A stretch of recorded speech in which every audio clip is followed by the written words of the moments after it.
Instamart से product photo WhatsApp पर कैसे भेजें। अब इंस्टामार्ट से प्रोडक्ट फ़ोटो व्हाट्सएप पर भेजना चाहते हो या व्हाट्सएप पर सेंड करना चाहते हो तो इस वीडियो को पूरा देखना। इसके लिए ऐप ओपन करना है। देन आप जिस प्रोडक्ट का फ़ोटो व्हाट्सएप पर भेजना चाहते हो उस प्रोडक्ट पर क्लिक करना है। देन क्लिक करने के बाद प्रोडक्ट का फ़ोटो दिखाई देगा एंड कुछ इस तरह का इंटरफेस शो होगा। यहाँ पर ऊपर जस्ट प्रोडक्ट के ऊपर यहाँ पर शेयर ऑप्शन शो होगा या सेंड ऑप्शन शो होगा, तो इस पर क्लिक करना है।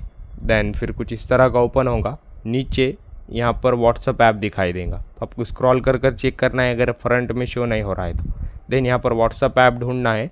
देन व्हाट्सअप पर क्लिक करना है। जैसे आप क्लिक करोगे देन व्हाट्सअप ऐप ओपन होगा। ओपन होने के बाद आप जिस पर्सन के पास इस फोटो को सेंड करना चाहते हो उसके कॉन्टैक्ट पर क्लिक करना है। सिंपली से सेंड पर क्लिक करना है। जैसे आप करोगे प्रोडक्ट का फ़ोटो व्हाट्सएप पर सेंड हो जाएगा। वीडियो इन्फॉर्मेटिव लगा तो लाइक करना।